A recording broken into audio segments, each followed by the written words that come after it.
Kementerian Pemberdayaan Perempuan dan Perlindungan Anak atau Kemen PPPA Republik Indonesia bekerja sama dengan United Nations Population Fund atau UNFPA mengadakan pertemuan mengoordinasikan layanan pemangku kepentingan terkait pencegahan dan penanganan kekerasan berbasis gender atau KBG di Kabupaten Garut. Bupati Garut, Barnas Ajidin, mengapresiasi langkah-langkah Kemen PPPA dan UNFPA sebab saat ini banyak perempuan yang dipandang rendah dan sebagian besar korban kekerasan adalah perempuan. Bagaimana tanggapan warga atas hal ini? Mari kita simak wawancaranya. Apa bahaya kekerasan seksual terhadap perempuan bagi kehidupan bermasyarakat? Tidak menciptakan masyarakat yang tentram dan aman gitu untuk menjalani kehidupannya sehari-hari. Bisa merusak tatanan masyarakat yang diharapkan atau ketika nanti perempuan-perempuannya atau mungkin perempuan bahkan laki-lakinya terindikasi kekerasan seksual, ya berarti tidak akan tercapainya masyarakat atau tatanan masyarakat yang diharapkan oleh Islam gitu.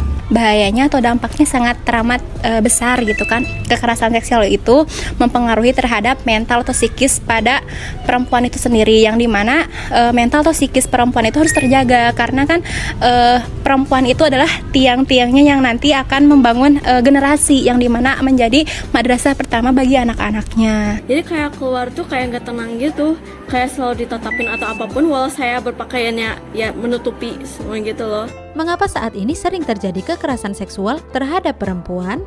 Itu mah karena ya cowoknya aja gitu yang tidak bisa menahan nafsunya, kurang pendidikan dari orang tuanya. Karena sekarang tuh banyak pendidikan ortu tuh lebih mementingkan ke perempuannya dibanding cowoknya gitu. Terus karena sosial media, banyaknya sosial media yang pengaruhi kayak wanita yang suka membuka aurat seperti itu kan, jadi membuat cowoknya tuh bergairah mungkin, jadi sehingga kayak ingin melampiaskan ke seorang perempuan yang bahkan bertutup pakaian. Kurang teredukasinya masyarakat dari berbagai aspek. Karena kurangnya edukasi, terkhususnya edukasi terhadap ilmu seksualitas yang seharusnya, dan kalau aku sendiri pribadi penting sekali ya edukasi yang secara khusus mengaitkannya dengan keilmuan dalam Islam gitu. Karena kan kalau secara umum yang aku rasa ya kurang gitu. Tapi kalau secara Islami itu akan sangat mendalam gitu pembahasannya, sehingga kalau menurut aku ketika seksualitas ini dihubungkan dengan keilmuan Islam, pengaruhnya akan cukup mendalam gitu. Karena sangat dekat anak-anak itu dengan yang namanya teknologi, yang dimana teknologi ini tuh bisa menyebarkan informasi dengan cepatnya sehingga anak-anak mudah mengakses teknologi, dan dimana iklan-iklan sendiri pun sekarang di Indonesia banyak yang dikeluarkannya itu tentang pornografi dan lain sebagainya, sehingga tercemarnya lah anak muda saya dengan teknologi. Apakah upaya dari individu untuk melindungi dirinya dari kekerasan seksual cukup untuk membuatnya benar-benar terlindungi dari kekerasan seksual? Menurut saya tidak cukup. Kurang sih, tidak cukup. Soalnya harus ada kerjasama antara individu, masyarakat, dan pemerintah. Kalau menurut aku kurang sekali, karena dari permasalahan yang ada sekarang itu justru pelakunya yang sangat-sangat salah gitu ya. Banyak laki-laki yang tidak menjaga pandangan, laki-laki yang hasratnya tinggi, padahal perempuannya sudah sangat menjaga gitu. Dirasa kurang, karena kalau individu itu impact-nya akan sedikit ya. Maka dari itu kita butuh starter pack yang lebih banyak gitu kan ya, karena ini permasalahan yang lumayan urgent dan krusial gitu kan, sehingga yang harus disadarkannya itu bukan hanya per kelompok atau perseorangan, tetapi ini per masyarakat, sehingga sendiri itu dirasa kurang, butuh gebrakan yang lebih banyak menyangkut orang banyak. Apakah sosialisasi yang dilakukan oleh Kementerian PPPA cukup untuk menyelesaikan persoalan kekerasan seksual terhadap perempuan? Menurut saya sih kurang ya. Belum cukup, soalnya belum merata ke semua lapisan masyarakat. Saya pribadi belum mendapatkan apapun terkait edukasi dari PPPA tadi ya gitu. Jadi saya rasa belum sangat merata, dan yang sering kali kita lihat program-program pemerintah itu tindak lanjutnya sangat kurang gitu. Dirasa kurang dari Kementerian PPPA dikarenakan langkah-langkah implementasi yang diberikannya tidak terasa oleh banyaknya lapisan masyarakat gitu kan. Mungkin di permukaan ada yang merasakan, tapi tidak ke dalam seluruh lapisan tatanan masyarakat. Seperti itu. Apa yang harus kita lakukan untuk mencegah kekerasan seksual? Ya itu pendidikan, terus menjaga pandangan, lalu tidak berlebihan soal interaksi gitu kan. Namanya ada harusnya menikah juga kan, makanya tuh jadi menjaga aja mending. Sebenarnya kerjasama dari berbagai pihak tadi, dari individu, dari masyarakat, dari pemerintah, semua ngelakuin tugas dan perannya masing-masing dan dimaksimalkan. Yang bisa kita lakukan, mungkin saya sebagai seorang guru ya, bisa pemerintah itu mungkin menerapkan kurikulum khusus tentang edukasi seksualitas mulai dari sekolah dasar, karena yang saya rasa sekarang memang belum ada gitu. Tapi itu hal yang sangat penting karena anak sekolah dasar pun sudah harus mengerti tentang hal tersebut. Edukasi anak-anak sejak dini mengenai kekerasan seksual, dan juga banyak kita sebarkan juga di teknologi di sosmed kita mengenai pentingnya itu. Juga mungkin kita di mana kita punya power terhadap massa, disitulah kita yang melakukan suatu langkahnya gitu. Apa harapan Anda kepada pemerintah? Pemerintah harus lebih peka gitu ya. Mungkin perempuan tuh harus difasilitasi sebuah, itulah biar kayak nyaman aja gitu tanpa cowok gitu ya, mungkin gitu. Mungkin dari edukasi dulu ya, basicnya edukasi dulu, edukasi dan sosialisasi, mungkin bisa lewat sistem pendidikan yang ditingkatkan juga gitu. Harapan saya untuk pemerintah bisa lebih memperhatikan hal tersebut, mungkin menciptakan undang-undang atau peraturan yang sangat tegas terhadap kekerasan seksual. Harapannya semoga semakin aware ya terhadap generasi Indonesia, apalagi mau menyambut generasi emas 2045. Maka dari itu pemerintah beserta jajarannya harus lebih mengumpulkan lagi seluruh permasalahan yang ada, terutama dalam kekerasan seksual, dan juga semoga adanya langkah-langkah yang solutif ya nantinya gitu kan ya, yang benar-benar memang dirasakan oleh seluruh lapisan masyarakat. Meskipun upaya penanganan kekerasan berbasis gender sudah masif dilakukan, nyatanya kekerasan terhadap perempuan masih banyak terjadi. Apakah ada solusi tuntas atas permasalahan ini? Mari kita simak penjelasannya dari Ustazah. Jangan lupa buat like, komen, dan share video ini sebanyak-banyaknya. Sungguh miris dengan kasus kekerasan seksual terhadap perempuan yang terus meningkat.